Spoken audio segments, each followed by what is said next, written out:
I never thought my childhood home would slip through my fingers until the day I watched my brother Mark get handed the keys.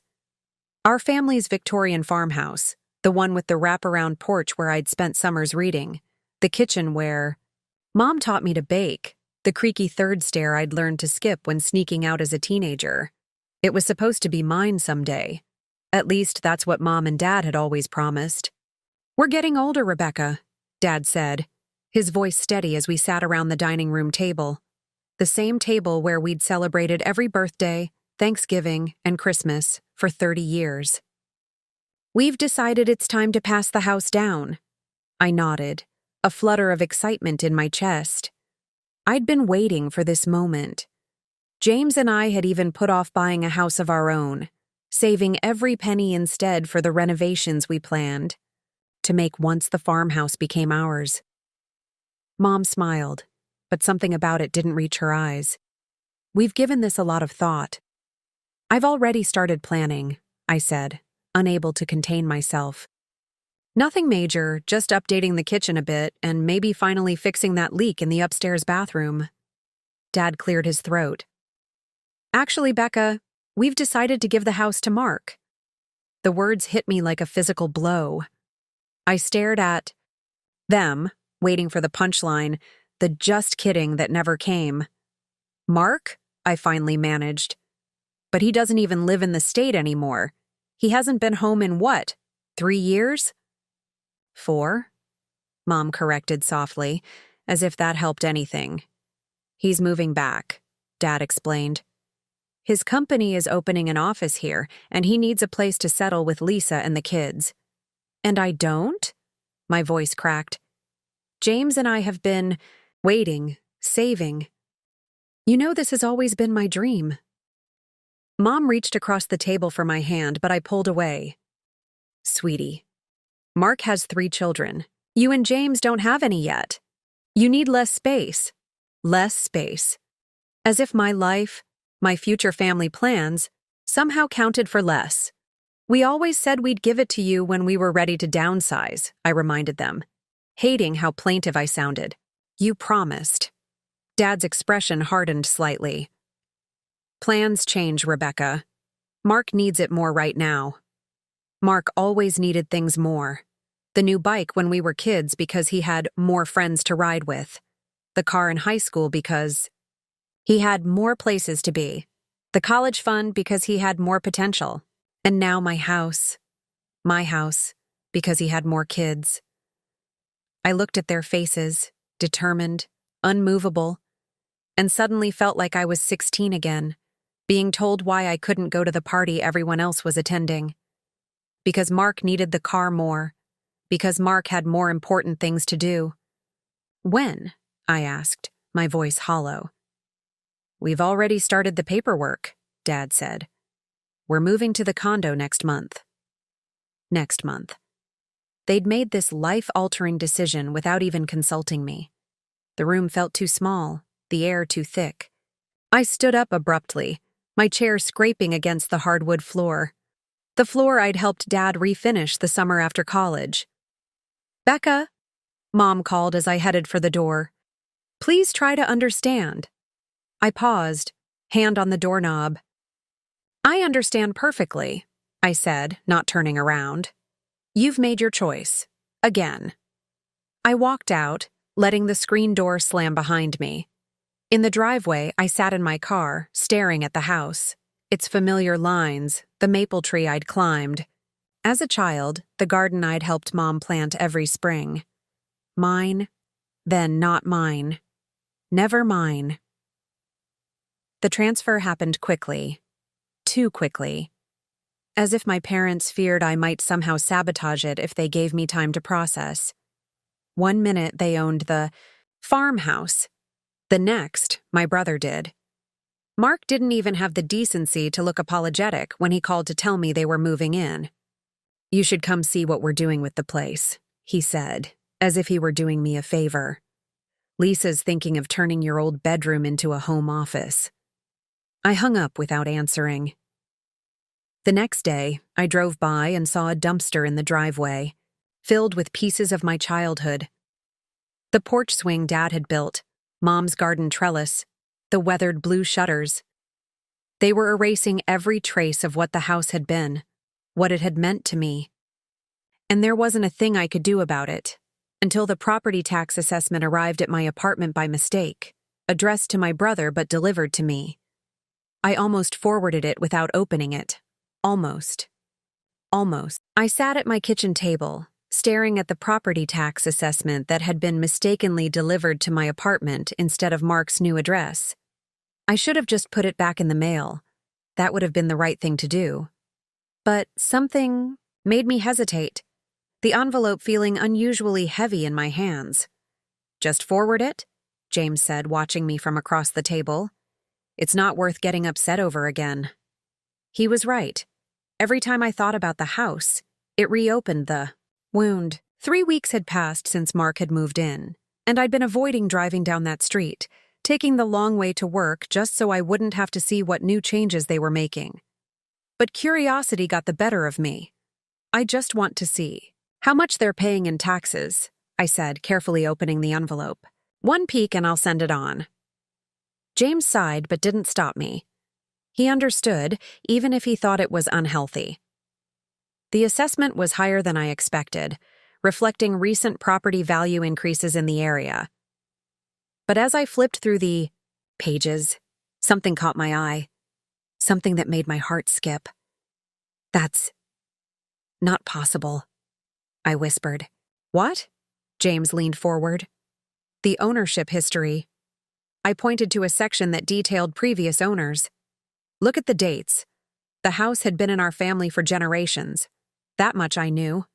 But according to this document, there had been a break in ownership. For 8 months in 1992, the house had been legally owned by someone named Caroline Winters before being transferred back to my grandparents." "Who's Caroline Winters?" James asked. I shook my head slowly. "I have no idea."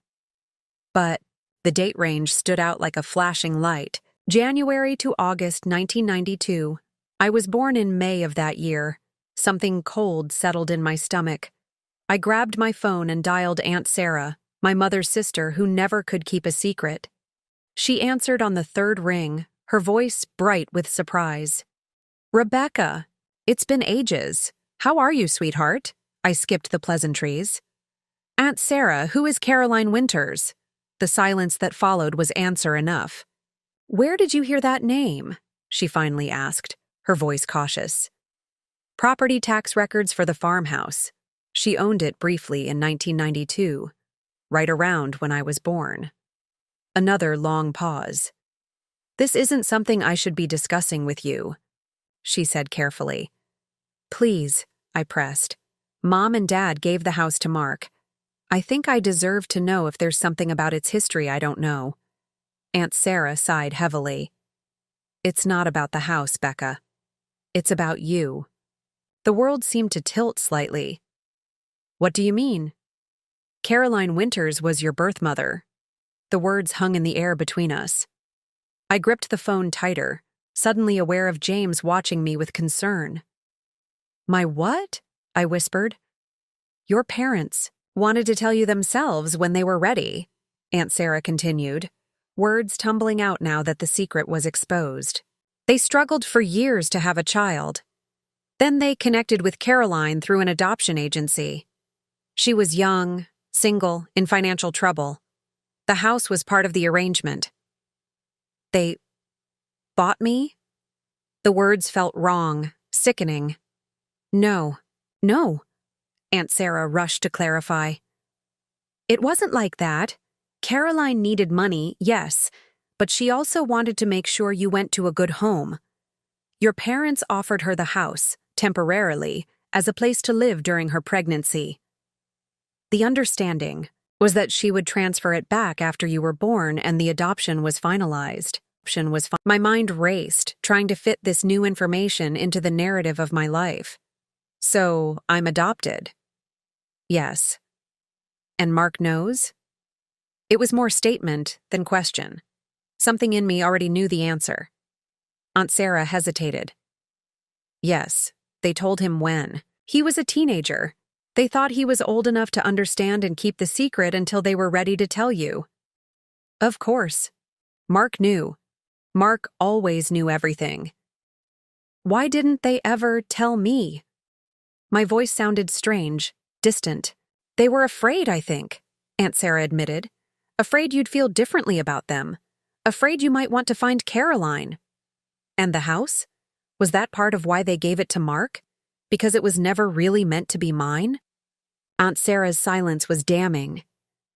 I have to go, I said. Rebecca, wait. I hung up, setting the phone down carefully on the table. James was beside me now, his hand on my shoulder. What happened? You're pale as a ghost. I looked up at him, the man who knew every part of me, or so I thought.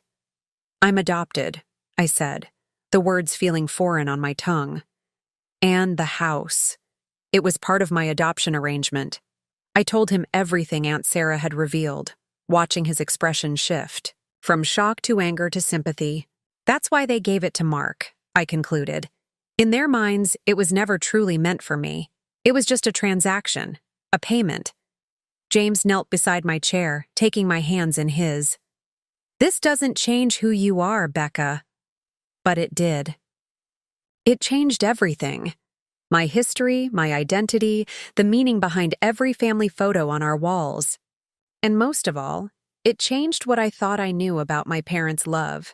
What I'd always believed was unconditional, but now felt tangled in secrets and transactions. I stood up suddenly. I need to see them. Your parents? James looked concerned. Maybe you should wait, process this first. No, I said, already grabbing my keys. Caroline Winters, I need to find her. Something told me the property tax assessment wasn't the only secret that had been kept from me all these years. Finding Caroline Winters was surprisingly easy in the digital age. A few searches, a paid background check service, and I had an address. Not far, just 2 towns over. Close enough that we could have passed each other in the grocery store 100 times without knowing. The thought made me shiver. Are you sure about this? James asked as we sat in our car outside her modest blue ranch house. Maybe you should call first. I shook my head. She might refuse to see me. I'd been refused enough lately. The walk to her front door felt like miles, each step heavier than the last. What would I say? Hi, I'm the baby you gave up 31 years ago. Surprise. Before I could change my mind, I knocked. Moments later, the door opened to reveal a woman in her early 50s. Her hair was reddish-brown with strands of gray, pulled back in a loose ponytail. My hair. She had my hair. Or rather, I had hers. Her eyes widened instantly, one hand flying to her mouth. She knew. Somehow she took one look at me and knew exactly who I was. Rebecca, she whispered, her voice breaking on my name, something primal and buried deep inside. Me recognized that voice, though I couldn't possibly remember hearing it before. My eyes burned with unexpected tears. How did you... She began, then shook her head. Please, come in. I followed her inside, James close behind me. Her home was warm, filled with books and plants and framed watercolor paintings. On the walls were photos of a family, a husband, 2 teenage boys who must have been her sons. My half-brothers. The room spun slightly.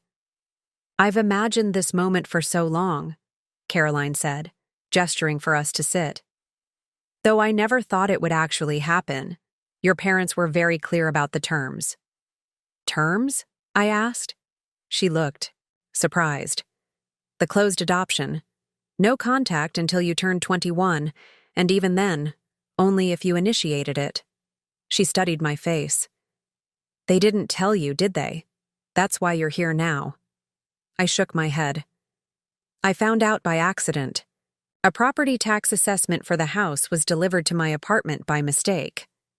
The house, she echoed. I never thought... She paused. How much do you know? That my parents gave you the house as part of my adoption, that you transferred it back after I was born. Caroline's brow furrowed.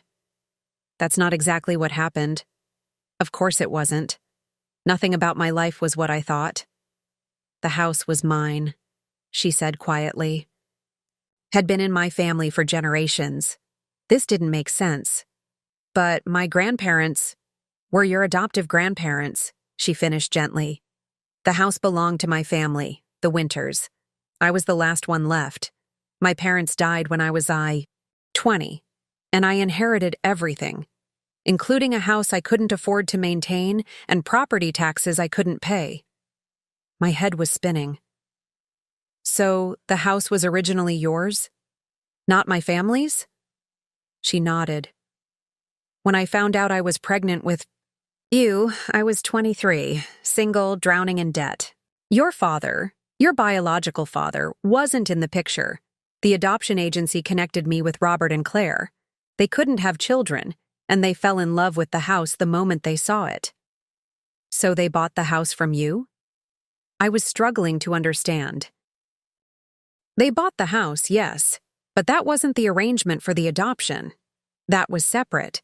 The adoption was closed, as was standard back then, but they promised to give you a good life in the home where generations of our family had lived. It meant something to me, knowing you'd grow up there, even if you didn't know its history. I thought of all the times I'd felt a special connection to that house, how I'd always been drawn to certain spots. The window seat in the attic, the old oak tree in the backyard. Had some ancestral memory been guiding me all along? But the tax records, I said. They show you owned the house for 8 months in 1992. Caroline nodded. That was Robert and Claire's idea. They were worried about property tax implications if they purchased it directly from me. So we did a temporary transfer to make it look like they'd bought it from someone else. It was all legal, just structured to benefit them financially. My parents, my adoptive parents, had used her financial struggles, her pregnancy, her family home, all to their advantage. Did they know how much the house meant to you? I asked, my voice tight. Yes, she said simply. I told them its history. How my great-grandparents built it in 1889. How my grandmother was born in the front bedroom. How I'd hoped to raise my own family there someday. And they still took it from you? James asked, speaking for the first time. Caroline shrugged, but there was old pain in her eyes. I was young and desperate. They offered enough money to clear my debts and start fresh. And they promised the house would always be there for you. The weight of her words crashed over me. The house that I'd loved, that I'd been promised, that had been given to Mark instead. It had never been theirs to give. It had been my birthright, my actual family legacy. They gave it to my brother, I said, my voice hollow. My adoptive brother. They promised it to me my whole life, then gave it to him instead. Caroline's face fell. Oh, Rebecca, I'm so sorry. They're renovating, I continued, the words spilling out now. Tearing things down, changing everything. She closed her eyes briefly, as if absorbing a physical blow. When she opened them again, there was a new resolve there. There's something else you should know, she said. Something about the house that even your parents don't know. I leaned forward. What? The reason I couldn't bear to sell it, even when I couldn't afford it. The reason it broke my heart to let it go, even knowing you would live there. She took a deep breath. There's something hidden there. Something valuable. Something that rightfully belongs to you. Something valuable? I repeated, my mind racing with possibilities. What is it? Caroline stood up, moving to a small desk in the corner of the living room. She pulled out a worn leather journal and returned to sit beside me. My grandmother's journal, she explained, carefully opening it. The last entry was written the day before she died in 1978. She flipped through the pages, stopping near the end. Here. She pointed to a passage written in faded blue ink. October 12th, 1978. I've decided where to hide it. Thomas thinks I'm Foolish for not trusting banks. But after living through the Depression, I'll never fully trust them again. The north wall of the cellar, behind the third stone from the bottom, fifth column from the stairs. A good home should always have insurance for its family, and this will be ours. What is she talking about? I asked, scanning the cryptic words. Again, Caroline's voice lowered. My grandmother inherited a collection of gold coins from her father. 20 double eagles, $20 gold pieces minted before 1933. Even back then, they were valuable because of their gold content. Now, they're collector's items worth far more. And she hid them in the house? James asked, leaning forward. Caroline nodded. In the cellar wall. I searched for them after my parents died, but never found them. I assumed I'd misunderstood the location. Or maybe they were already found, I suggested. No, Caroline shook her head firmly. My mother would have mentioned it. These coins were a family legend. And when your parents bought the house, I didn't tell them.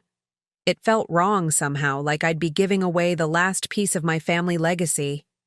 I thought about the cellar of the farmhouse, dark, musty, with walls made of large field stones. I'd been down there hundreds of times, never realizing what might be hidden within its walls. Why are you telling me this now? I asked. Because they're yours, Caroline said simply. Your birthright. And if your brother is renovating, she didn't need to finish the thought. If Mark was making structural changes, the coins might be discovered, or worse, lost forever in construction debris. I need to get in that house, I said, my mind already formulating a plan. James squeezed my hand. Let's think this through. We can't just break in. No, I agreed. But I might know a way. I turned back to Caroline. Would you recognize the spot? If you saw the cellar again? She nodded. I think so. The journal was quite specific. I pulled out my phone and dialed a number I hadn't used in weeks. It rang 3 times before my brother's voice answered. Rebecca? Is everything okay? His tone was cautious, surprised to hear from me. Everything's fine, I said, forcing lightness into my voice. I've been thinking about what you said. About seeing the renovations you're doing. Really? He sounded suspicious. Last time we talked, you hung up on me. I know, and I'm sorry, I lied. I was upset, but I've had time to think. The house is yours now, and I need to accept that. I'd like to see what you're doing with it. Maybe this weekend? There was a pause as he considered. Sure, I guess. Lisa would like that too. How about Saturday afternoon? Perfect, I said. And Mark? I'd love to see the cellar too, for old time's sake. The cellar? He sounded confused. Why would you want to see that musty old place? I thought quickly. Remember the time capsule? We buried in the dirt floor when we were kids. I was thinking about it the other day, wondering if it's still there. Oh, right. He laughed. Saturday then. Around 2? I'll be there, I said, then added, looking forward to it, before hanging up. Caroline was watching me intently. You're going to search for the coins? We are, I said. If you're willing to come with me, I'll introduce you as a friend who's interested in historic homes. Her eyes widened. I haven't been inside that house in over 30 years. Will it be too difficult? I asked, suddenly realizing how emotional this might be for her. Caroline's expression softened. To see the home where I grew up? Yes. But to help you claim what's rightfully yours? No. That's worth any discomfort. We spent the next hour going over the details of the journal entry, trying to pinpoint the exact location of the hidden coins. James remained quiet, but I could sense his unease. Later, as we drove home, he finally voiced his concerns. Becca, are you sure about this? If Mark catches on, he won't, I said confidently. He's always underestimated me. That's not what I'm worried about, James replied. This isn't just about the coins, is it? This is about the house, about everything they kept from you. I stared out the window, watching the familiar landscape pass by. They lied to me my entire life, James. About who I am, about the house. They dangled it in front of me like a promise, knowing all along it was actually my birthright, not theirs to give or take away. And what happens after you find these coins? If they even exist? I turned to look at him. Then I'll have a piece of my real heritage, something they can't take from me. But as I said it, I knew finding the coins wouldn't be enough. The truth was, I wanted more than just gold. I wanted justice. I wanted the house that should have been mine all along, and I was willing to do whatever it took to get it. Saturday arrived too slowly and too quickly all at once. Caroline and I had spent hours on the phone going over the journal entry, trying to decode exactly where in the cellar wall the coins might be hidden.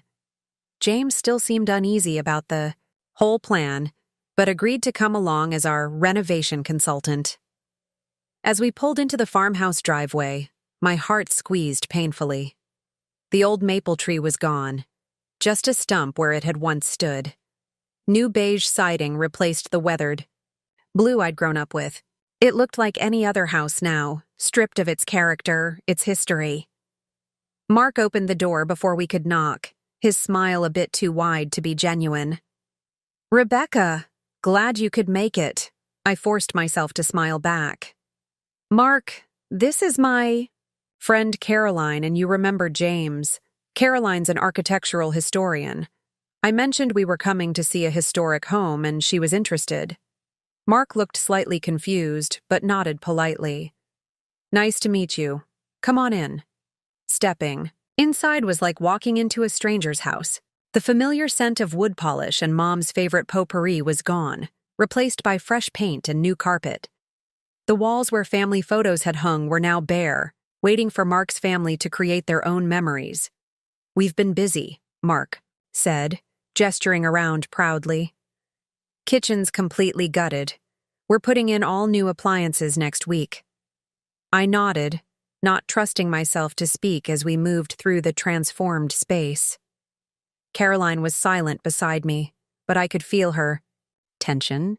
This had been her family home too, for generations before I was born. Seeing it stripped down must have been painful for her as well. "And upstairs?" I asked, trying to sound casual. "Mostly cosmetic changes so far. New paint, tore out that old built-in bookcase in the hall. It was taking up too much space.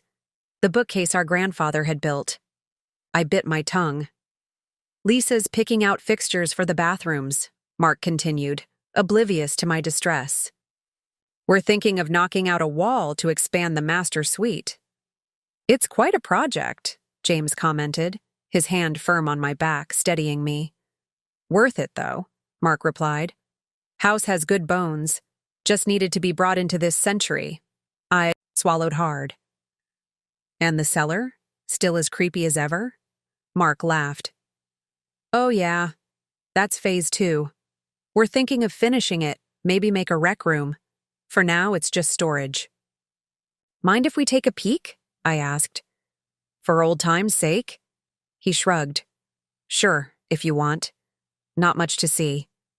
We followed him to the cellar door, the one that still had my height measurements penciled on the frame from ages 6 to 16.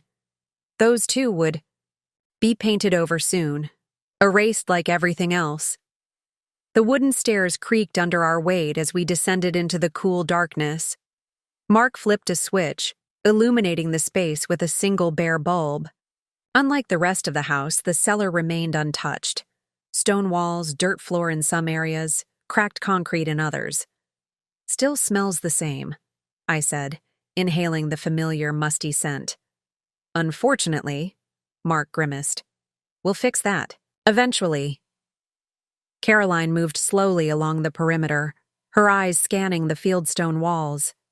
She was counting, I realized. Columns from the stairs, stones from the bottom. "What was that about a time capsule?" Mark asked. I'd almost forgotten my excuse. "Oh, right. Remember that summer when I was about 8? We buried that coffee can with our treasures." Mark looked blank for a moment, then nodded unconvincingly. "Vaguely. It was near the north wall, I think, I said, walking toward where Caroline now stood. If you say so, Mark replied, checking his watch. Listen, Lisa will be back soon with the kids. Why don't I show you the backyard while there's still light?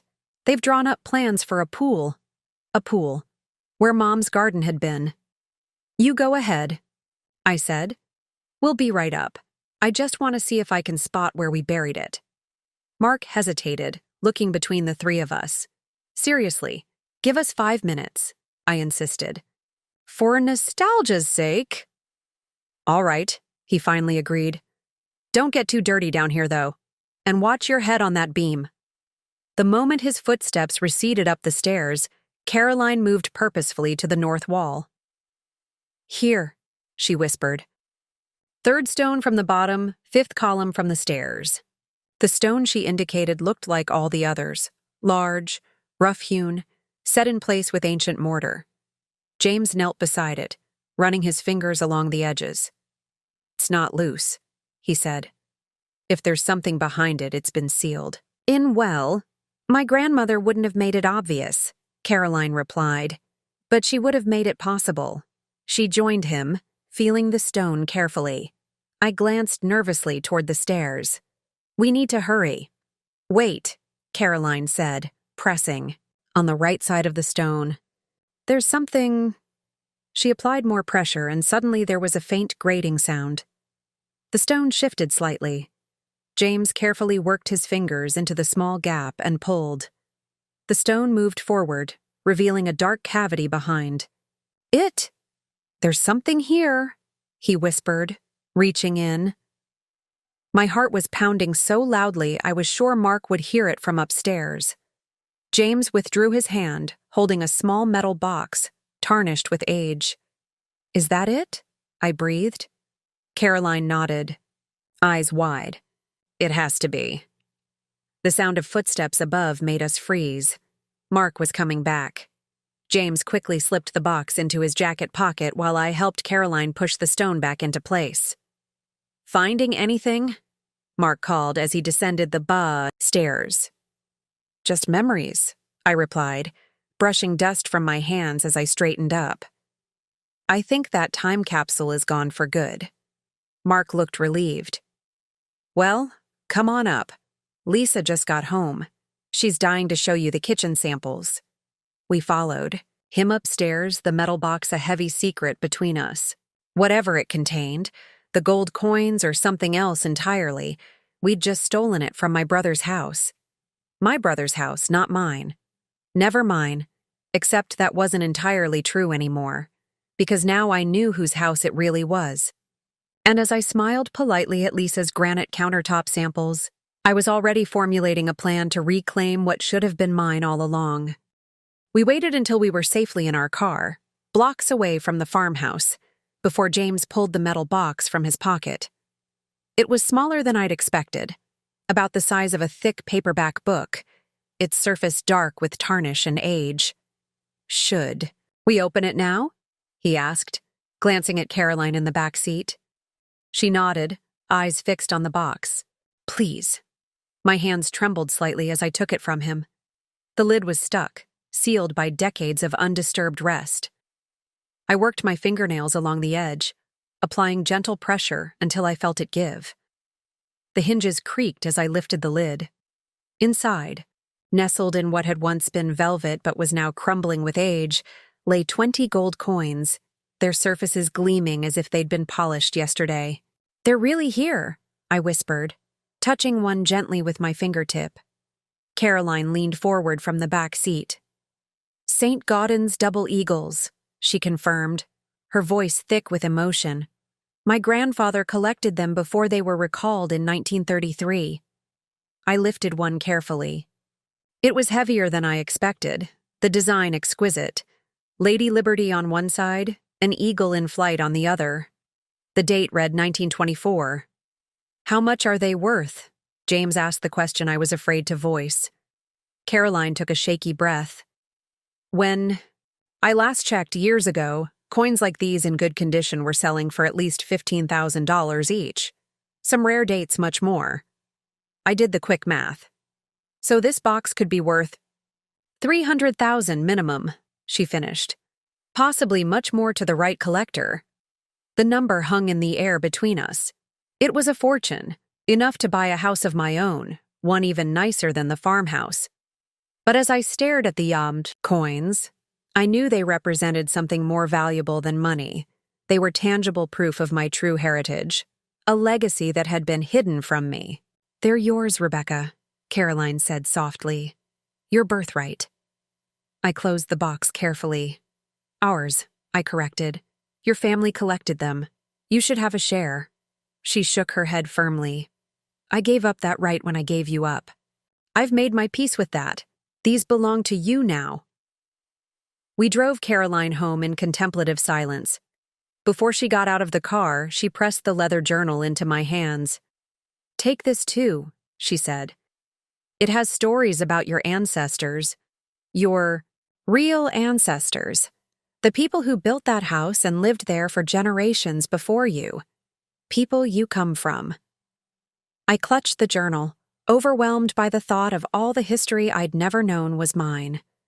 "Thank you," I said, "for everything." She smiled, a smile so like my own it was startling. "I meant what I said. Those coins are yours, but—" She hesitated. "I hope this isn't the last time we see each other." "It won't be," I promised, and meant it.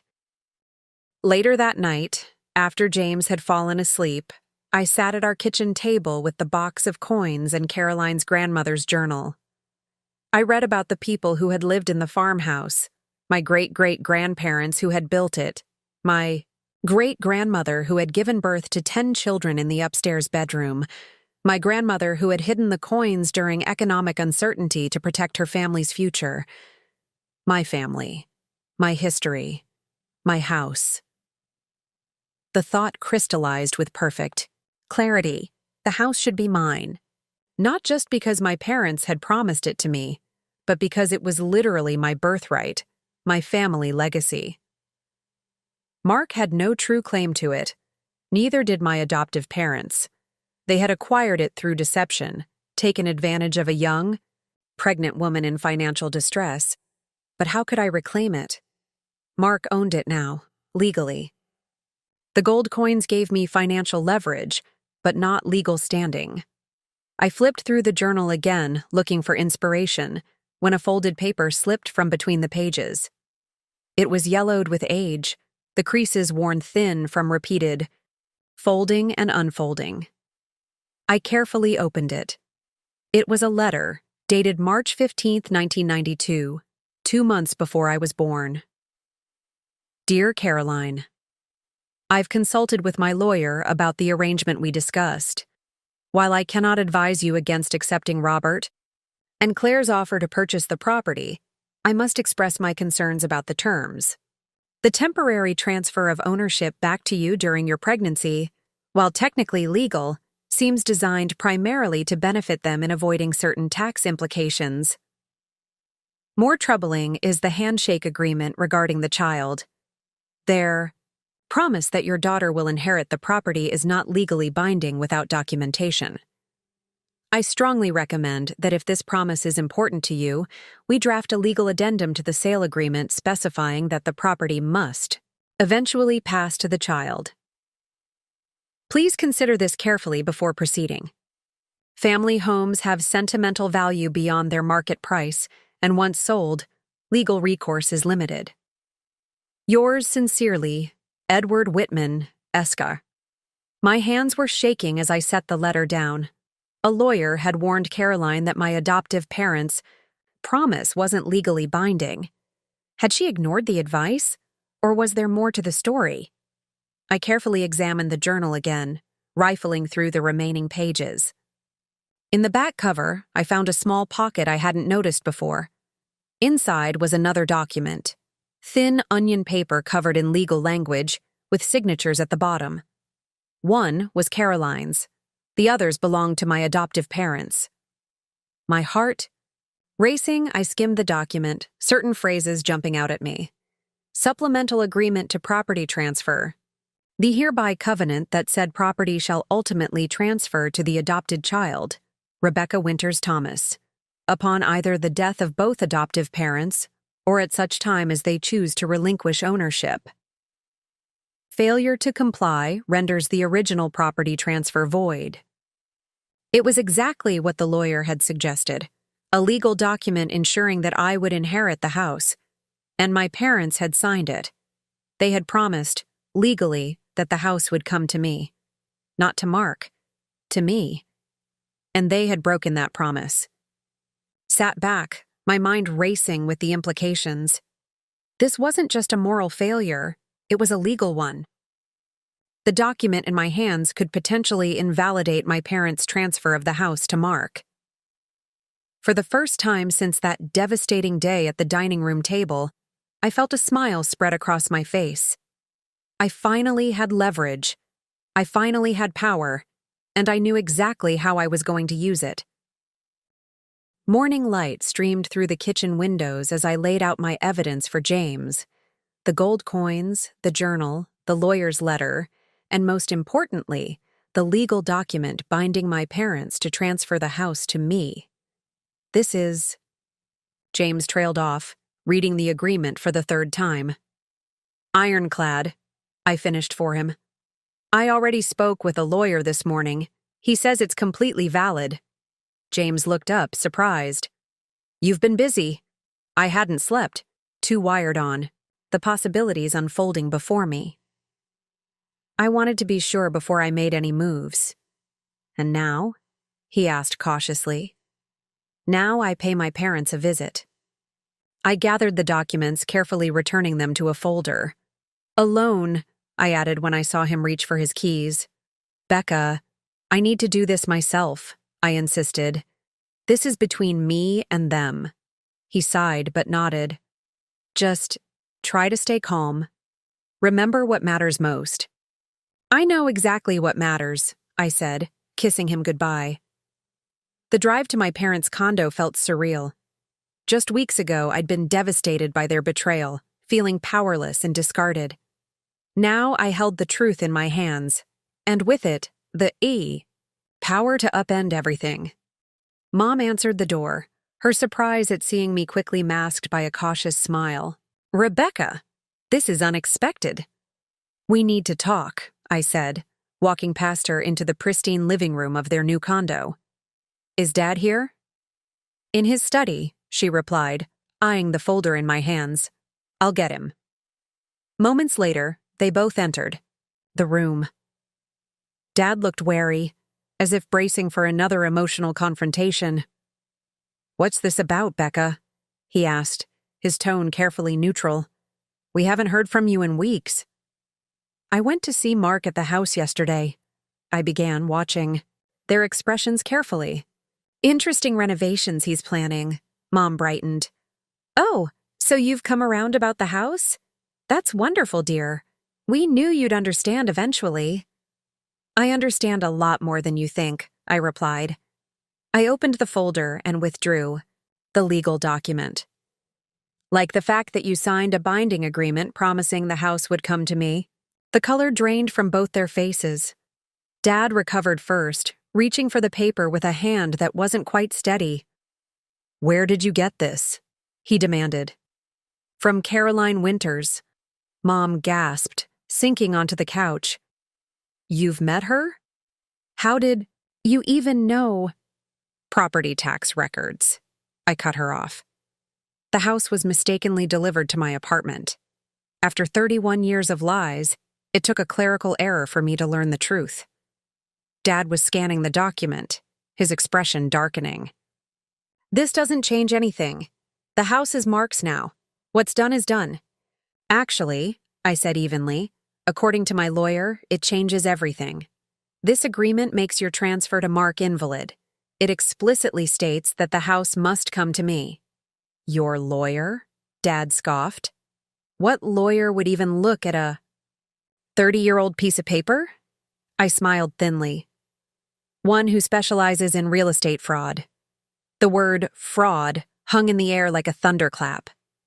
Mom flinched. Now wait just a minute. Dad began, his voice rising. There was no fraud here. We simply changed our minds about honoring a legal agreement, I finished for him.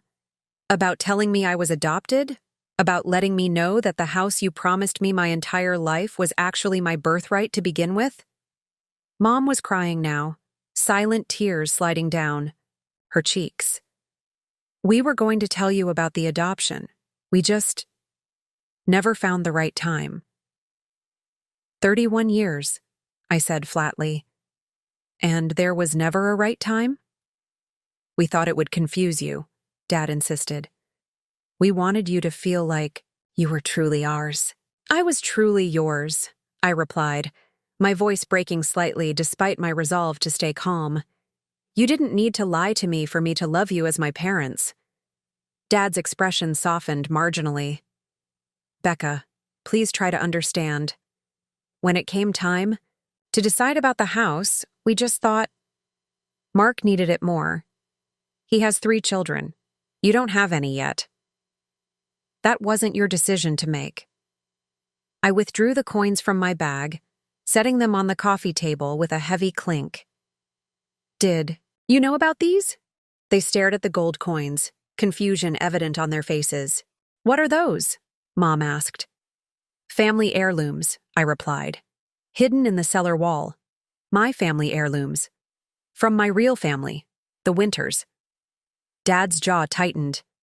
We are your real family. Yes, I acknowledged.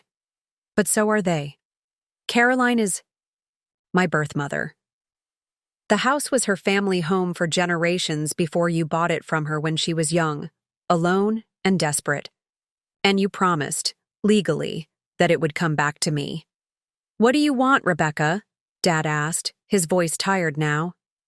Money? Is that what this is about? I want what's rightfully mine, I said simply. The house. Mom shook her head, wiping away tears. But Mark, they've already started renovations. They've invested so much. That's not my problem, I replied, though a small twinge of guilt surfaced at the thought of my nieces and nephews being displaced. You should have thought of that before you broke a binding legal agreement. And if we refuse, Dad challenged, though his voice lacked conviction. I gathered the coins and documents, returning them to my bag. Then I'll see you in court, and I'll make sure everyone knows exactly how you acquired that house, by taking advantage of a pregnant young woman, and breaking promises to both her and your adopted daughter. I stood up, suddenly exhausted by the confrontation. You have 3 days to talk to Mark, explain the situation, and start the process of transferring the house to me. After that, my lawyer will file the paperwork to invalidate the current deed. Mom reached for my hand as I passed. Becca, please. We thought we were doing what was best for everyone. I paused, looking down at her tear-stained face. No, Mom. You did what was easiest for you. You always have. Walking out of their condo, I felt strangely hollow. I had imagined this moment would bring satisfaction, even triumph. Instead, I just felt tired. The weight of 31 years of deception and the knowledge of what was to come, the legal battles, the family rifts, the inevitable pain, pressed down on me. But as I drove home, one thought kept me going. The house was mine. Not because my parents had promised it to me, but because it had always been meant for me. It was where my blood ancestors had lived, where my birth mother had grown up. It was my true inheritance, and I would have it back no matter the cost. I expected my phone to explode with calls and texts after leaving my parents' condo. Instead, there was silence, an eerie calm before the inevitable storm. James was waiting when I got home, concern etched across his face. How did it go? He asked cautiously. I set my bag down, the weight of the coins and documents suddenly feeling much heavier than their physical mass. About as well as you'd expect. They were shocked, defensive, then tried to guilt me. And now? Now we wait. I said, collapsing onto the couch. I gave them 3 days to talk to Mark and start the transfer process. James sat beside me, his expression troubled. Are you sure this is what you want? It's going to get ugly, Becca. It's already ugly, I replied. They lied to me my entire life, James. About who I am, about the house, everything. I know, he said gently. But Mark has his family settled there now. Kids enrolled in local schools. I felt a twinge of guilt, but pushed it aside. They've only been there a few weeks, and it's not like they'll be homeless. They'll get their money back from the sale. It's not just about money, James said carefully. It's family. Once you go down this road, they should have thought about that before they lied to me. I replied, my voice hardening. Before they broke a legal agreement. James nodded, though I could tell he wasn't entirely convinced. What about Caroline? How does she feel about all this? I haven't told her my plans yet, I admitted. I wanted to confront my parents first.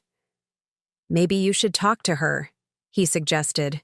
Get her perspective before things escalate. He was right, though I was reluctant to admit it. Caroline was the only person who truly understood what the house meant. It had been her family home too, for generations before I was born. I called her the next morning. She agreed to meet me for coffee at a small cafe halfway between our homes. When I arrived, she was already waiting, a mug cradled between her hands. You look tired, she said as I slid into the seat across from her. I haven't been sleeping well, I admitted. A lot on my mind. Caroline nodded. The coins?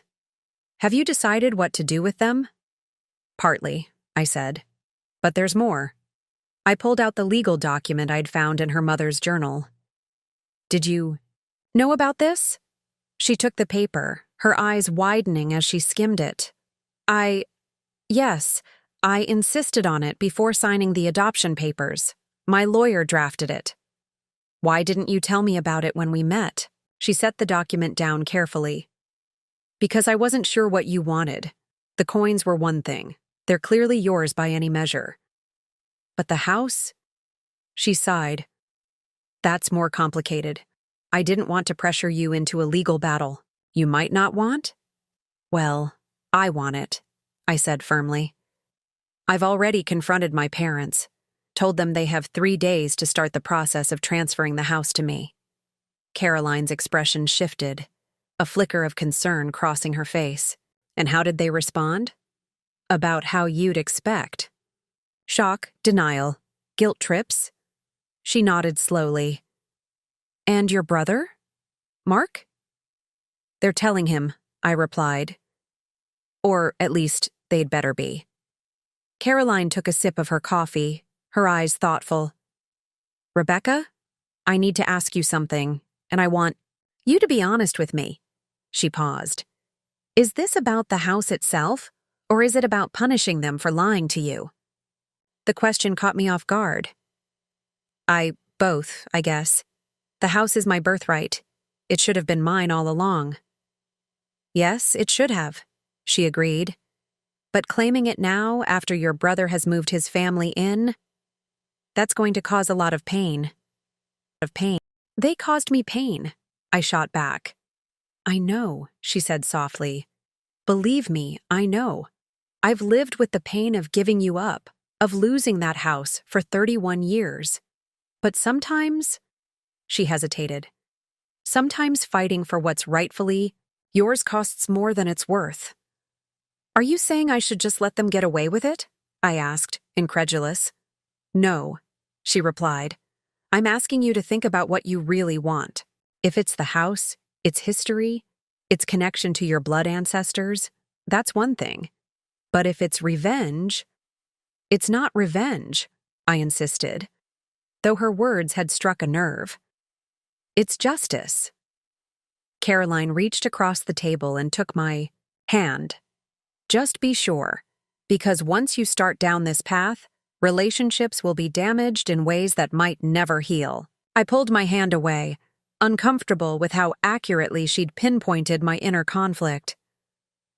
They're the ones who damaged the relationships, not me. She didn't argue, just watched me with eyes so like my own. The coins alone are worth enough to buy another house. A fresh start. It's not the same, I said, though with less conviction than before. No, she agreed. It's not. We finished our coffee in contemplative silence. As we were preparing to leave, Caroline hesitated, then spoke. Again, whatever you decide, I'll support you. The house should have been yours, and they were wrong to break their promise, both to you and to me. She sighed. I don't want you to sacrifice your future happiness for past injustices. Sometimes letting go is the greatest power of all. Her words stayed with me as I drove home, churning in my mind alongside the anger and hurt that had been my constant companions for weeks. Was I pursuing the house for its own sake, or as a way to hurt those who had hurt me? Would possessing it truly heal what had been broken, or would it just create new wounds? I was still mulling over these questions when my phone rang. Mark's name flashed on the screen. The storm had arrived. I took a deep breath and answered. Hello, Mark. What the hell do you think you're doing? He demanded, his voice shaking with anger. So they had told him. I assume Mom and Dad explained the situation. They explained that you're threatening to sue us over some ancient piece of paper you dug up, he spat. After all these years of them bending over backward for you. Bending over backward for me? I repeated, incredulous. That's rich, coming from their golden child. Oh, here we go again with the victim routine, Mark scoffed. Poor Rebecca, always getting the short end of the stick. Except they paid for your college, helped with your wedding, were always there whenever you needed anything. They lied to. Me? My entire life. I shot back. About who I am, about where I came from, and they broke a legally binding promise. Because they thought it was best for everyone, he shouted. They gave the house to me because we need it more. Because they knew you and James would be fine in your apartment while we raised 3 kids. That wasn't their decision to make, I said firmly. The house should have been mine. It literally belonged to my biological family for generations before Mom and Dad bought it. There was a pause. Then Mark's voice returned, calmer but colder. So that's what this is about. You found out you're adopted, and suddenly we're not your real family anymore. His words stung more than I wanted to admit. That's not true, isn't it? He challenged. Because from where I'm standing, it looks like you're willing to tear apart the family that raised you, that loved you, over a house. It's more than just a house, I insisted. No, it's exactly that. A house. Buildings can be replaced, Becca. Family can't. His voice cracked slightly. Do you have any idea what this is doing to Mom and Dad? To my kids who don't understand? Why their Aunt Becca suddenly wants to take their home away? Guilt twisted in my stomach, but I pushed it down. I'm sorry for your kids, Mark. I really am. But this isn't about them. It's about what's right. Right? He laughed bitterly. There's nothing right about what you're doing. This is selfishness, pure and simple. And if you go through with it, don't expect any of us to ever forgive you. With that, he hung up, leaving me holding the phone, his words echoing in my ears alongside Caroline's gentle warning. For the first time since discovering the truth, I allowed myself to truly consider the cost of what I was doing. Not just to my parents and Mark, but to myself. But that night, I couldn't sleep. Mark's words and Caroline's gentle warning circled my mind like vultures. Was I willing to tear apart my family over a house? Was this truly about justice, or was it about hurt and revenge? James found me at 3 in the morning, sitting at the kitchen table with Caroline's grandmother's journal open before me. Can't sleep? He asked softly, sliding into the chair beside me. I shook my head. Mark called. I figured he would, James said. How bad was it? Bad, I admitted. He thinks I'm being selfish, That I'm tearing the family apart over a building. James was quiet for a moment. And what do you think? I think. I traced the faded handwriting in the journal with my fingertip. I think I don't know anymore. When I first found out about the house, about being adopted, I was so angry. It felt like they had taken everything from me. My identity, my heritage, my home. Understandable, James nodded. But now, I closed the journal carefully. Mark has 3 kids, James. They've already settled in. They're making the house their own, just like you would have, he pointed out. Yes, but I sighed, struggling to articulate the shift happening inside me. Maybe Caroline was right. Maybe there are other ways to honor my heritage without causing more pain. James took my hand. Whatever you decide, I'm with you. But I think you need to decide what matters most, having that specific house, or healing from what happened. I spent the next day in a fog, weighing my options, trying to envision the different paths my life could take from this crossroads. By evening, I knew what I needed to do.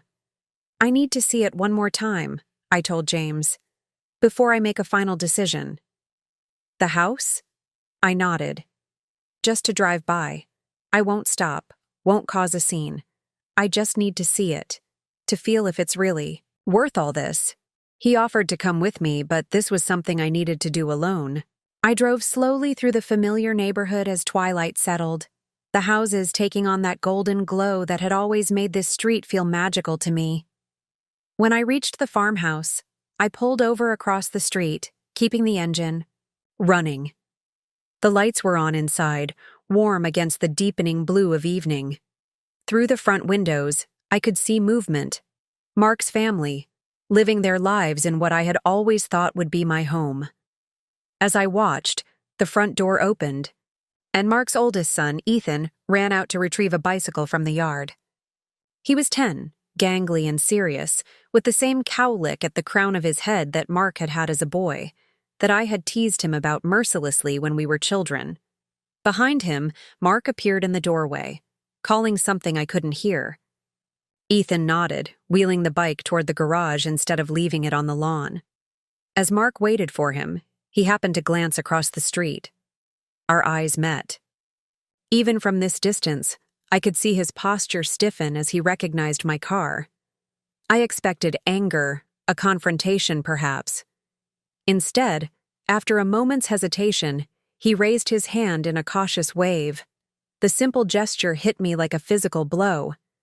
This was my brother, the same boy who had taught me to ride a bike on that very driveway, who had helped me build a fort in the maple tree, who had threatened to beat up my first boyfriend when he made me cry.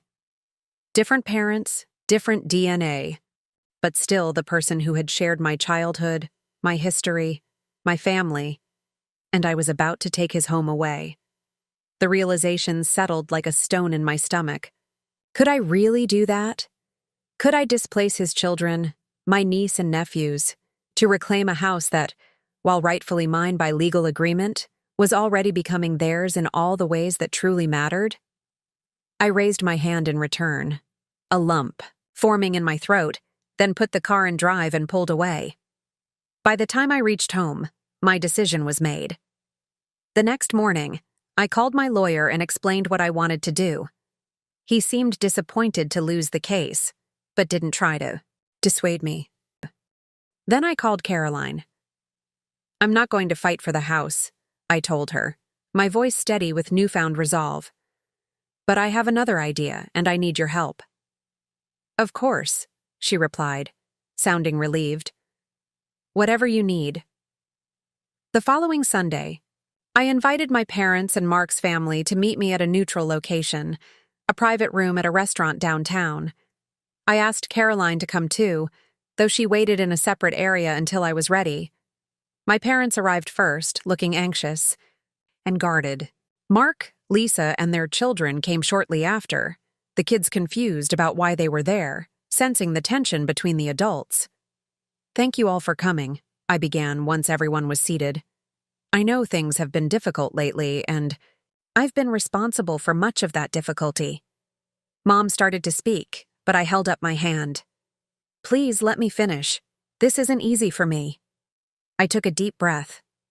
I was angry when I found out about the adoption, about the house's history, about the promises that were broken. I felt betrayed and lied to, and I wanted to hurt you the way I was hurting. Mark shifted uncomfortably, his arm around his youngest son's shoulders. But I've had time to think, I continued, to remember what truly matters. And it's not a building, no matter how many memories it holds or how much history is in its walls. I reached into my bag and pulled out the legal document. This agreement is valid. Legally, I could force the transfer of the house to me. I paused, looking directly at my parents, but I won't. Relief washed over their faces, though uncertainty remained. Instead, I said, I'm going to tear it up. And I did just that, ripping the document in half, then quarters, then eighths, until it was just confetti on the table before us. The house is yours, Mark, I said, meeting my brother's stunned gaze. For you and your family. No strings, no legal threats, no hard feelings. Becca, he started, his voice thick. I don't know what to say. You don't have to say anything, I replied. But there's something else. I stood up and walked to the door, beckoning.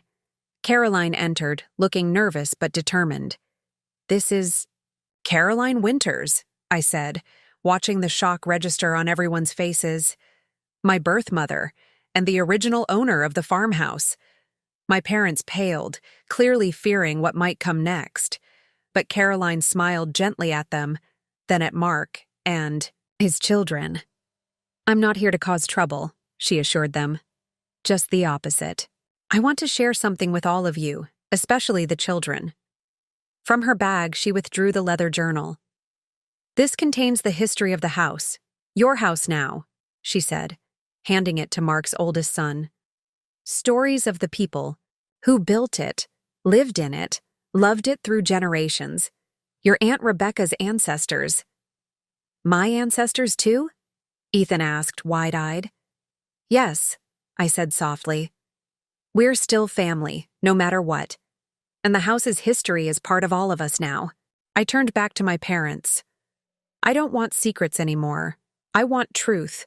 I want Caroline to be part of my life, and I want to remain part of yours. If you can accept that, I think we can heal from this.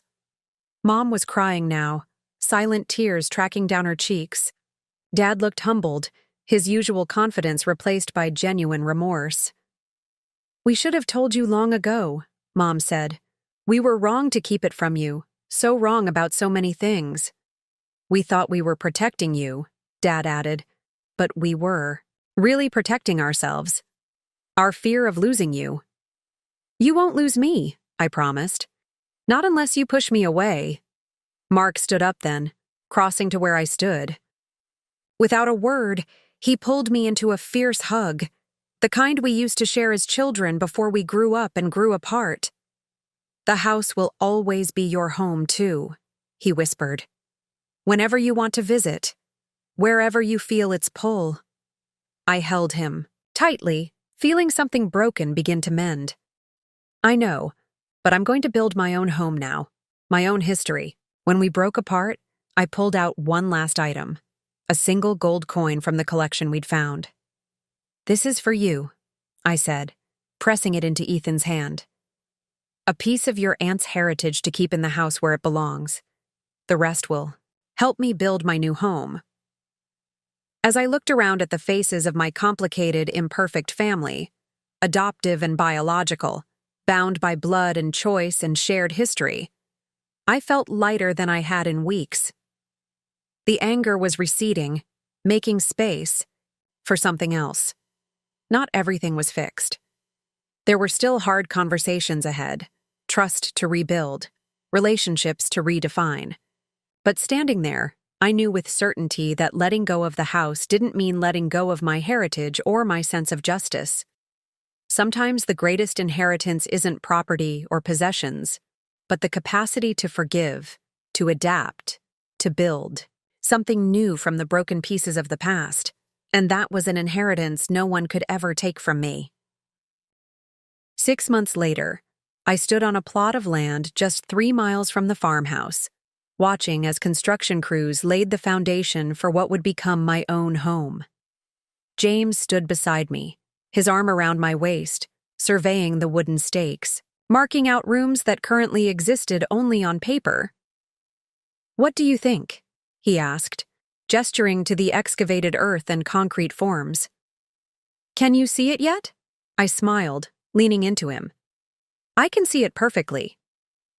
The gold coins had sold for even, more than Caroline had estimated, nearly $400,000 at auction to eager collectors.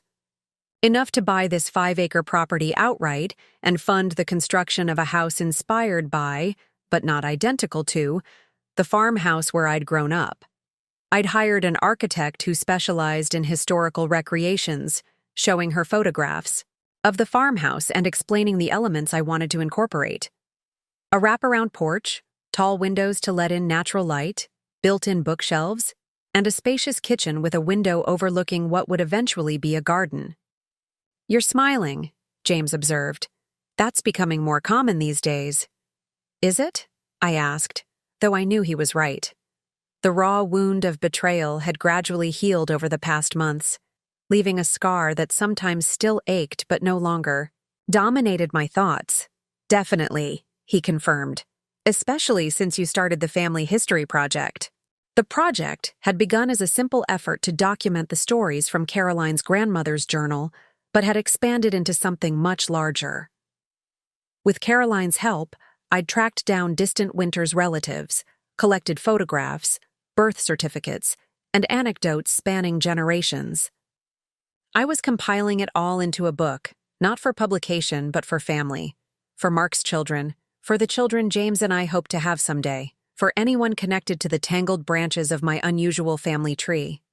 "Speaking of which," I said, checking my watch, "we should head over. They'll be waiting."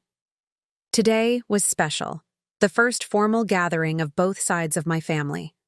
My parents, Mark and his family, Caroline and her husband, even her 2 sons, my half-brothers who had initially been wary but were gradually warming to the idea of having a sister. The location was symbolic: the farmhouse. Mark and Lisa had invited everyone for a barbecue to celebrate the completion of their renovations and, more importantly, to mark a new chapter in our shared history. As we drove the familiar route to the house, I felt a flutter of nerves. Despite the progress we'd made, there were still moments of awkwardness, particularly between my parents and Caroline. Old hurts and resentments didn't disappear overnight, no matter how sincere the intentions to move forward. "It'll be fine," James reassured me, reading my thoughts as he often did. "Everyone's trying. That's what matters." When we arrived, the driveway was already full of cars. Mark greeted us at the door, a spatula in one hand and a beer in the other. The woman of I. "The hour," he announced, pulling me into a one-armed hug. "Come on in. Mom and Dad are already here and Caroline just arrived with her family." I followed him through the house, noting the changes they'd made. The walls were different colors now, the kitchen completely remodeled, but the bones of the place remained the same. It still felt like the farmhouse, just updated for a new generation. In the backyard, 2 distinct groups had formed. My parents on one side of the patio, Caroline and her family on the other. Neither seemed quite sure how to bridge the gap. "Take a deep breath," I reminded myself. "This is why you're here. This is everyone," I called, stepping into the space between them. "Thank you for coming today."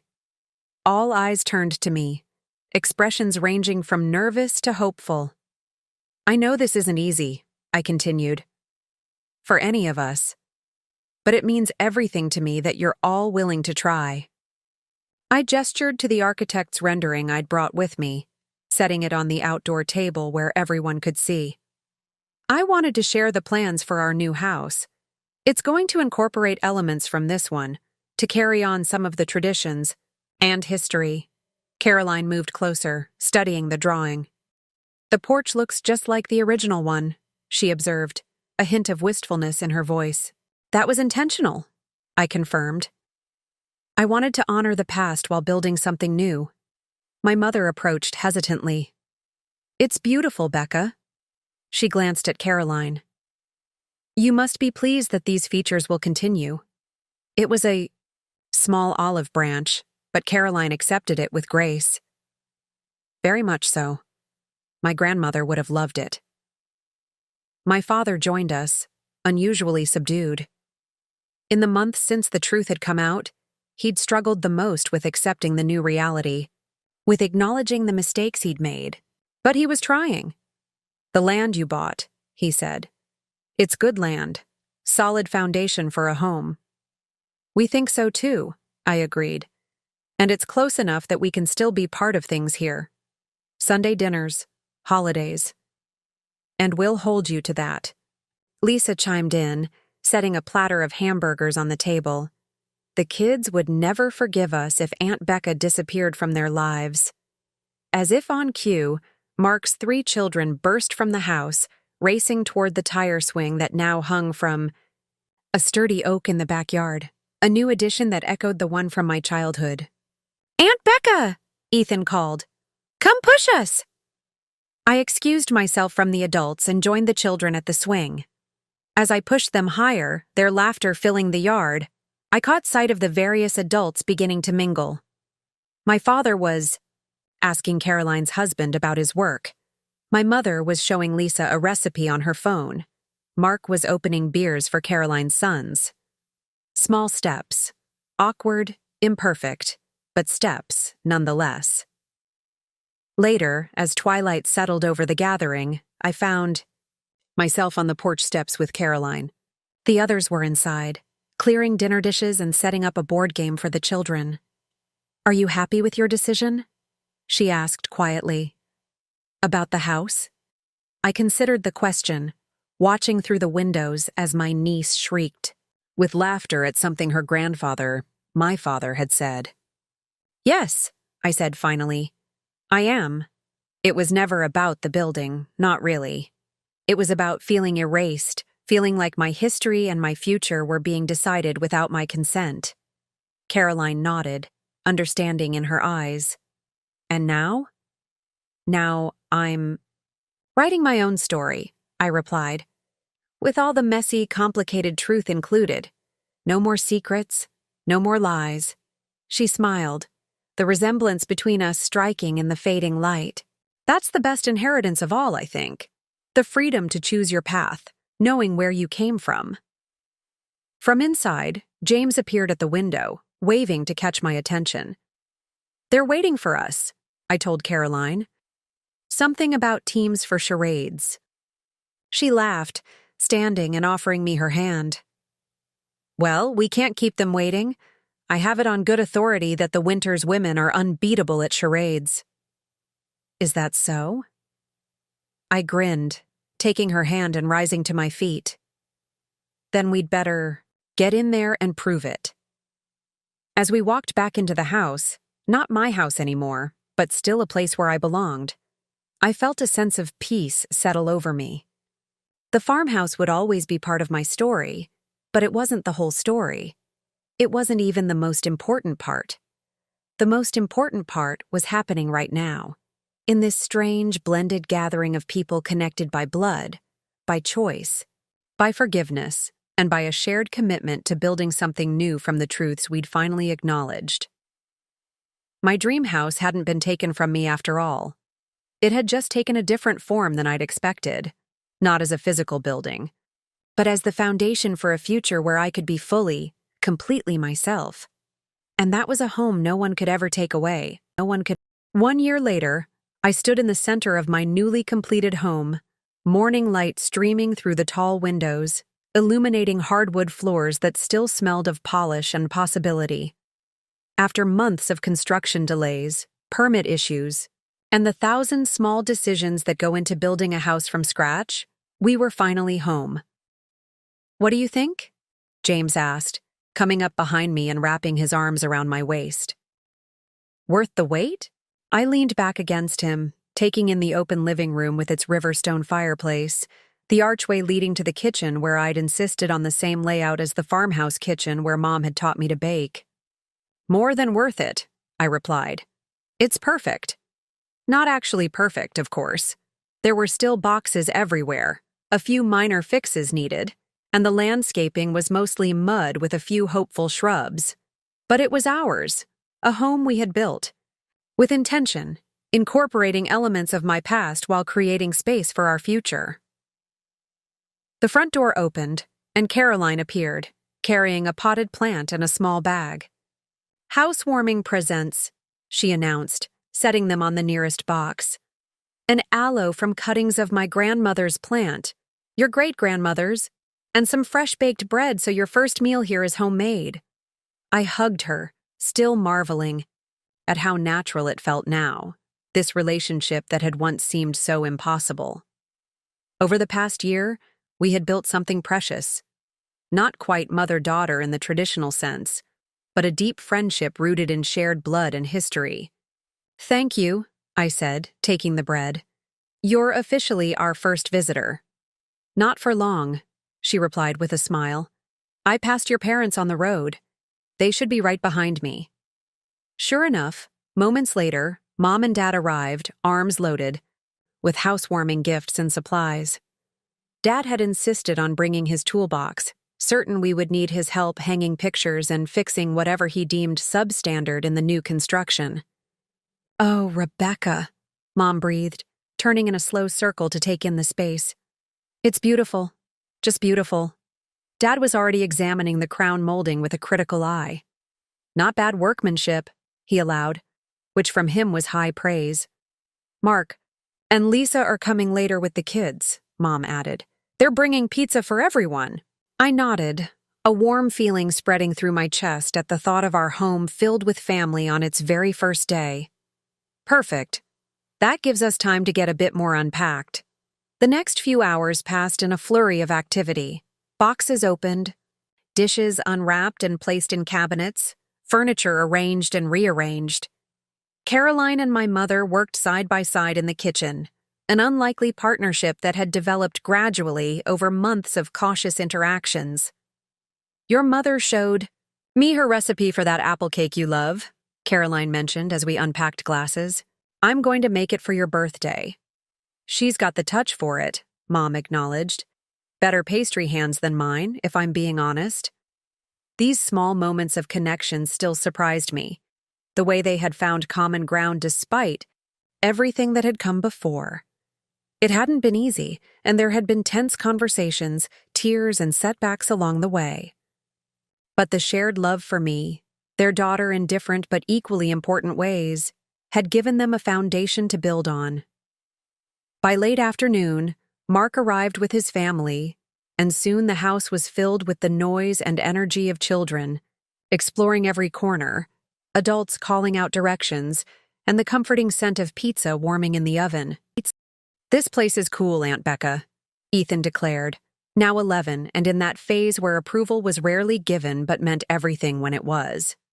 "I like how the staircase looks like the one at our house, but different." "That was intentional," I told him. A little piece of shared history. He nodded solemnly, then brightened. "Can I see my room?" "Your room?" I repeated, confused. "Yeah, for when I stay over," he explained as if it were obvious. "Mom said I could sometimes."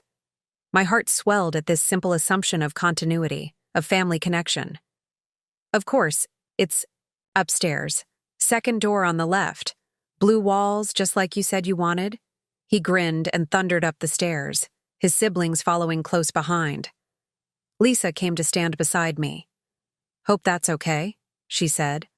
"They're pretty excited about having sleepovers here?" "More than okay," I assured her. "I was going to suggest it myself." As evening approached, everyone gathered in the living room, sitting on newly arranged furniture and makeshift seating created from sturdy boxes. Dad stood, raising his glass in a toast. "To Rebecca and James," he said, his voice gruff with emotion. He rarely showed. "May this house be as full of love and memories as—" He faltered for a moment. "As both the homes that came before it." I caught the correction, the acknowledgement of my dual heritage, and felt a rush of gratitude for how far he had come. Everyone raised their glasses, echoing the toast. As conversation resumed around me, I slipped outside onto the porch, my wraparound. Porch, so like the one at the farmhouse, but with subtle differences that made it uniquely mine. The spring air was cool, scented with freshly turned earth from the garden beds we'd just planted. In the distance, across rolling fields, I could just make out the roof of the farmhouse, its familiar silhouette against the darkening sky. Not mine, yet still somehow mine. Not my home anymore, but forever part of my story. James joined me on the porch, handing me a fresh glass of wine. "Penny for your thoughts," he said. I smiled, taking the glass, just thinking about how life takes unexpected turns. A year ago, I thought losing the farmhouse was the worst thing that could happen to me. And now you have 2 families instead of 1, he finished. And your own house to build new memories in. Exactly. I leaned against the porch, railing, looking out at land that was now ours. I was so focused on what I'd lost that I couldn't see what I might gain. Inside, laughter erupted, the unmistakable sound of my father telling one of his terrible jokes, followed by my mother's exasperated correction and Mark's booming laugh. "Should we go back in?" James asked. "In a minute," I said, breathing in the evening air. I just want to savor this moment a little longer. The moment of standing on my own porch, in my own home, with the people I loved safe and together inside. Different than the future I had once imagined, but somehow richer, more complex, more real. Sometimes the best dreams aren't the ones we cling to, but the ones we never knew to dream at all. 5 years passed in a blur of seasons and milestones. Our house grew from a new construction to a true home, with rooms that held memories, walls that had absorbed laughter and tears, and gardens that flourished under my somewhat haphazard care. The biggest change sat on my hip as I stood in my kitchen on a warm July morning. Our 2-year-old daughter, Eliza Caroline Thomas, named for both her grandmothers. She had my eyes, James's smile, and a personality entirely her own. Stubborn, curious, and full of a joy that seemed to radiate from somewhere deep inside her. "Mama, down!" she demanded, wriggling in my arms. "Want to see Grammy?" I set her on her feet, smiling as she toddled toward Caroline, who sat at our kitchen table arranging flowers from her garden. "Not just yet, little one," I told her. "Grammy's coming for your birthday party tomorrow. Today we're getting ready." Eliza pouted momentarily before being distracted by the cat slinking past. Family gatherings were now such a regular occurrence in our home that she expected to see all her grandparents, aunts, uncles, and cousins at any given moment. The doorbell rang, and I wiped my hands on a dish towel. That must be Mom and Dad. They said they'd come early to help with preparations. Sure enough, my parents stood on the porch, arms loaded with bags from the party supply store. 5 years had softened them both. Dad's hair now entirely silver, Mom's face more lined but somehow lighter, as if she'd finally set down some invisible burden she'd carried for decades. "There's our birthday girl," Mom crooned, kneeling despite her arthritic knees to receive Eliza's enthusiastic hug. Dad sat down the bags and picked up Eliza, swinging her high above his head to her delighted squeals. "Getting so big. How old will you be tomorrow? 16? 25? 2, Eliza shouted, holding up 2 chubby fingers with complete seriousness. "Only 2? Dad gasped in mock disbelief. "I could have sworn you were at least 30, I watched. Them together. This easy affection so different from the careful distance that had characterized my relationship with my parents in the years after I'd discovered the truth about my adoption. Time and shared love for Eliza had healed wounds I once thought might be permanent. Through the open door, I spotted a familiar car pulling into our driveway. "Look who else is early," I said, as Mark, Lisa, and their kids piled out, arms full, of wrapped presents and food containers. "Sorry we're ahead of schedule," Lisa called as they approached. The kids were too excited to wait. Their youngest, 6-year-old Sam, ran straight to Eliza, his designated favorite cousin despite the age. Gap. The older children headed immediately for the backyard, where James was setting up lawn games for tomorrow's festivities. Mark pulled me into a quick hug. "Need any help with the setup?" "Always," I replied. "But didn't you have that client meeting?" "Today? I thought that's why you weren't coming until tomorrow." He shrugged. "Rescheduled it. Some things are more important." The simple statement hit me with unexpected force. 5 years ago, I wouldn't have believed my brother would prioritize my daughter's birthday party over work. But then, 5 years ago, I hadn't understood how family could evolve, how relationships could be rebuilt on stronger foundations than before. As everyone settled into the comfortable chaos of party preparations, I found myself thinking about the journey that had brought us here. The property tax assessment that had changed everything. The gold coins that had funded this house. The painful truths and healing that had followed. Later that evening, after dinner had been eaten and cleared away, the children tucked into various beds and sleeping bags throughout the house, the adults gathered on the back patio. The summer night was perfect, warm with a gentle breeze, stars appearing one by one in the darkening sky. "I need to show you all something," I said, retrieving a package from inside. "It's finally finished." I unwrapped the book I'd been working on for the past 5 years, the family history project that had started with Caroline's grandmother's journal and expanded into something much larger. "The completed family tree," I announced, setting the large leather-bound volume on the table where everyone could see. All of us, together. I opened to the first page, which showed a stylized tree with many branches. Unlike traditional family trees with straight lines of descent, this one showed connections bridging between branches, creating a complex web of relationships. "I couldn't make it linear," I explained. "Because we're not linear. I searched for the right word. "Complicated?" Mark suggested with a grin. "Beautiful," Caroline corrected gently, her hand brushing the page. I nodded. "Both, I think." We spent the next hour turning pages, admiring the photographs and documents I'd collected, reading the stories I'd transcribed and written.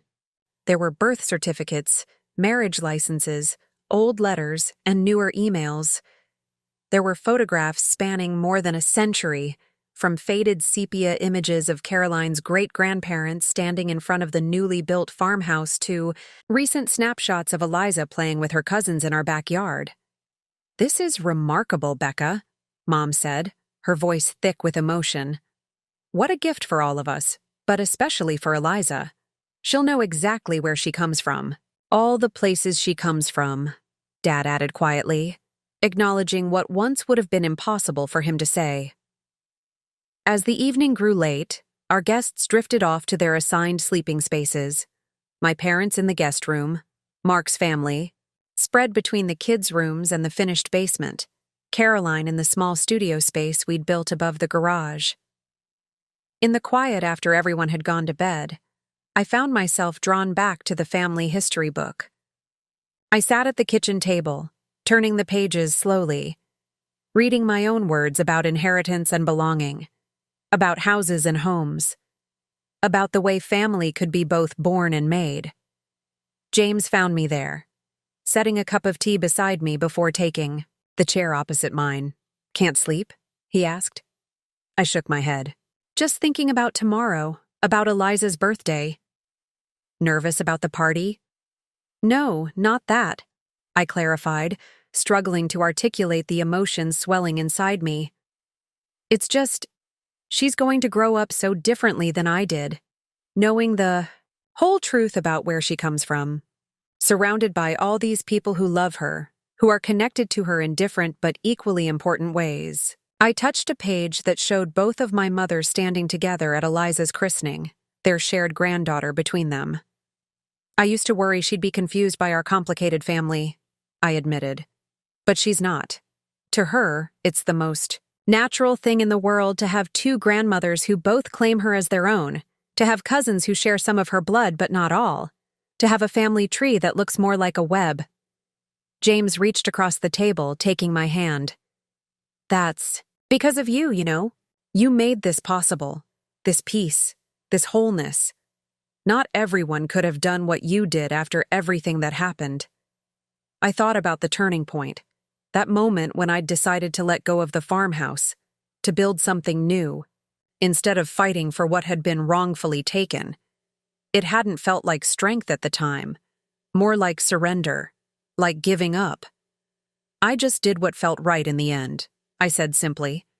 And that's the real inheritance you're passing to Eliza, James replied.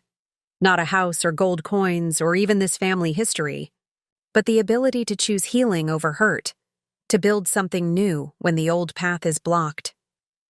Outside, a soft summer rain began to fall, pattering gently on the roof of the home we'd built. Our home, filled now with the sleeping breaths of family gathered from all the complicated branches of our shared tree. Tomorrow, Eliza would turn 2 in a house surrounded by people who adored her, who would tell her stories about where she came from, who would help her understand that family is both a gift you receive and a choice you make every day. And that, I realized, was the dream house I'd truly been seeking all along. 10 years after the property tax assessment that changed everything, I found myself standing once again in the cellar of the farmhouse. The musty scent was gone now, replaced by the clean smell of finished drywall and carpet. Mark had finally completed the renovations he'd talked about for years, turning the space into a cozy family room. I ran my hand along the north wall, now smooth and painted a warm beige, remembering the rough stone that had once been there, the hidden cavity that had held my unexpected inheritance. Hard to believe. It used to look so different down here, Mark said, coming to stand beside me. Remember how afraid of this cellar we were as kids? I smiled, recalling our childhood terror of the dark corners and mysterious noises. We were convinced it was haunted. Now the only spirits down here are the ones in my liquor cabinet, he joked, gesturing to the small bar he'd built in the C corner. Want something? I shook my head. Just memories today. We were gathered for Thanksgiving, all of us together, as had become our tradition over the years. Upstairs, the house hummed with activity. Mom and Caroline collaborating on dinner preparations. Dad and James watching football with the younger kids. Teenagers sprawled across various surfaces staring at their phones. Our extended, blended family had settled into a comfortable rhythm, the initial awkwardness long since replaced by genuine affection and shared history. It hadn't always been easy. There had been disagreements, missteps, moments when old hurts resurfaced unexpectedly. But we had persevered, committed to building something stronger than the secrets that had once divided us. You know, Mark said, contemplatively, I've been thinking a lot lately about what happened, about how close we came to losing each other. I glanced at him, surprised by this sudden reference to the painful past. What brought this on? He shrugged, looking slightly embarrassed. Ethan's applying to colleges. Got me thinking about legacy, about the things we pass down to our kids. Not just property, but values, lessons. He paused. I didn't like the lesson I was teaching when I accepted this house knowing what it meant to you. Mark, I started, but he held up a hand. No. Let me finish.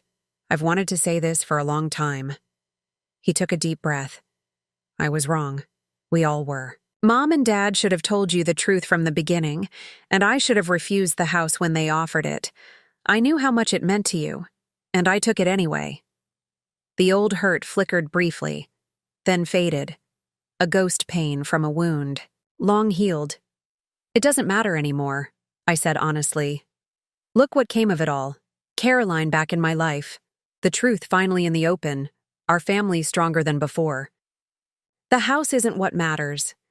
Still, he insisted, I need to say I'm sorry. Really sorry. and I'm grateful every day that you found a way to forgive us." Impulsively, I hugged him. My brother, not by blood but by shared history, by choice, by love that had weathered the hardest of tests. "Nothing to forgive anymore," I whispered. "It's all part of the story now." When we returned upstairs, I found Eliza, now 7, sitting cross-legged on the floor with Caroline, paging through the family history book that had become a living document, updated regularly with new photographs, stories, and mementos. "Mom," Eliza called excitedly, "Nana Caroline is telling me about when she was little and lived in this house. She used to sleep in the same room where Ethan sleeps now." I joined them on the floor, smiling at Caroline over my daughter's head. At 70, my birth mother's face was more lined, her movements slower, but her eyes remained as bright and curious as my own. "That's right," I confirmed.